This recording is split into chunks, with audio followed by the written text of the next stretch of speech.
Now, we're going to move on now to some of the front pages, and we're going to have a look at the front page of the Courier Mail because it's a story by the front page's own Peter Gleeson that is the splash story on the front page of the Courier Mail newspaper tomorrow. It is, of course, about this bid by Queensland for the 2032 Olympic Games. Fever pitch is the headline on this story from Peter Gleeson. It says, a world-class new stadium in Brisbane with capacity for 80,000 people to watch the athletics and opening and closing ceremonies will form the centrepiece of a bold Queensland bid for the 2032 Olympics. And Peter Gleeson joins us now live on the phone from Switzerland. Gleeso, thanks for your time tonight. This is obviously a very important day in Queensland's bid for these 2032 Games. How did that meeting go with the IOC, and what sort of shape are we in now? Are we in a better position now to land these Games in 2032 than we were 24 hours ago? Well, Matty, great to join you from Lausanne here in Switzerland at IOC headquarters. And look, that meeting continues as we speak. We expect it will finish in about 2 hours. And then, of course, you mentioned earlier that Premier Annastacia Palaszczuk will cut short the Paris leg of this Olympic sojourn, and she'll head back tonight out of Geneva back to Queensland to, of course, assess the damage from the wildfires that have gripped parts of Queensland. But look, today's an historic day. Make no mistake about it, Matt. The reception here from Thomas Bach has been quite extraordinary, the IOC president.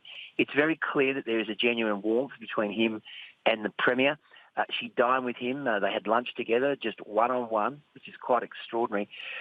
Bach is very impressed by the work that's been done by the Queensland government and, of course, the Commonwealth government and the Council of South East Queensland mayors over the past 4 years. There's a lot of work that's already been done, and the fact that Queensland's getting in so early to try and win this bid has impressed IOC senior executives. So today's meeting was very much about what can Queensland learn to make sure that its final bid is so compelling that the IOC has no other alternative but to grant the Games to Queensland. Now, you mentioned that front page story.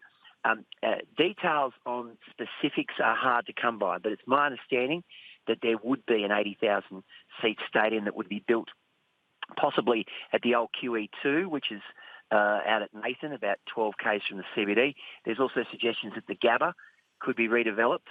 And, of course, there's also some suggestion that there's a particular parcel of land near the Ekka. But there's no doubt that when you're talking about hosting the greatest show on earth, that you do need a world-class stadium. There's also a suggestion I'm hearing that there'll be two athletes' villages. One, the existing athletes' village on the Gold Coast, which was used for the Commonwealth Games, and, of course, one in Brisbane, the site of which we're not too sure. So, look, today, Matty, has been, as I said, an historic day.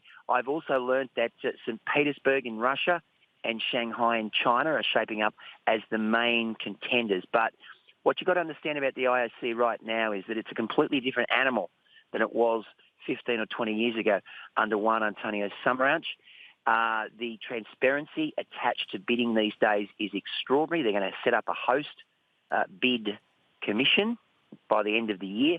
That will then go through all the bids and sort out which is the best, make a recommendation to the executive, and then, of course, that will be signed off by the 105 IOC delegates. So, look, we came here with an expectation that this would be particularly significant. I think it's gone swimmingly, I must say. Yeah, that's an interesting point you make too, Gleeso, about the new stadium there that you're talking about for Brisbane. I tell you, the way the Brisbane Lions are going at the moment, they might need an 80,000-seat stadium to fit them all in. But you did mention earlier as well, we spoke about the fact that Annastacia Palaszczuk is on her way home to Queensland as we speak. Now, she did cop a little bit of heat from the Queensland opposition over the fact she actually went on this trip. What do you think? Do you think she did the right thing by going, and has she made the right decision now to cut short this trip and come home? She has played this perfectly. And anyone who has been critical of Annastacia Palaszczuk over the last 48 hours for being in Lausanne right now has got rocks in their head. This is the most important thing for Queensland for the next, not generation, but 3 generations. I mean, this will set up the transport infrastructure, economic prosperity, tourism opportunities that we've never before seen in the Sunshine State. And, I mean, she can't exactly go back to Queensland and put the fires out herself. She's got Jackie Trad, her deputy, who's in charge. She's given all the resources necessary to do it. And has she done the right thing by cutting short the Paris leg? Absolutely. You know, she was going off to Paris to have a look at Olympic facilities. But today, if she'd have not turned up today with the pomp and splendour that this mob have put on here, we could have forgotten about the Olympics because it would have been an incredible snub. And I'm very disappointed in some of the people that have come forward. Some politicians on the opposition who have come forward and said she should have stayed in Queensland. Look, the fires are terrible. We have great empathy for what's going on, but it is what it is. She's here for a whole different reason. This was so significant that she had to be here for the Bach meeting, and I think she's played it beautifully. And I'm a very strong critic of Palaszczuk many times, but I think in this instance she's handled it perfectly. Yes, no doubt, Gleeson. No one could accuse you of being in the government's pocket. You've had been very critical of Annastacia Palaszczuk and her government, and in particular her deputy, Jackie Trad, at times during the year. But thanks so much for your reporting over there, Gleeson. Great to have you keeping us up to date on what is a very big story for Queensland, and no doubt we'll catch up again a bit later in the week. I'm going to bring in the panel now to discuss this story because they are both in Brisbane, and we do have tonight joining us Lisa Goddard, the former Network 10 foreign correspondent, and Damien Tomlinson from the Courier-Mail newspaper. Damien, I'll just get your thoughts quickly on what Peter Gleeson was talking about there, Annastacia Palaszczuk's decision first to go on this trip to Switzerland for this Olympic bid, and her decision to now cut that trip short and come home to deal with this bushfire crisis. Do you agree with Gleeson? Do you think she's made the right call?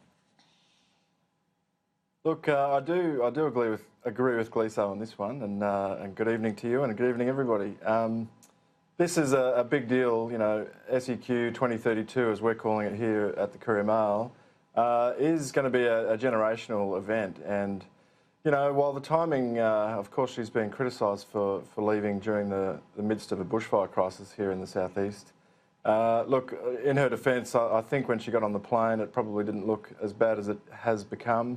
It certainly flared up a lot, and she's made the decision correctly to do her job over there in Switzerland and get on the first plane back. So good on her. I think in the broad scheme of things, we do rely on leaders to have a much longer term view of things, and certainly this is something that if she delivers, it will be well past her political time in the spotlight. So, you know, it's really there's really no benefit for her in this, and she's really got the best interests of Queensland at heart. So it's hard not to support her for that.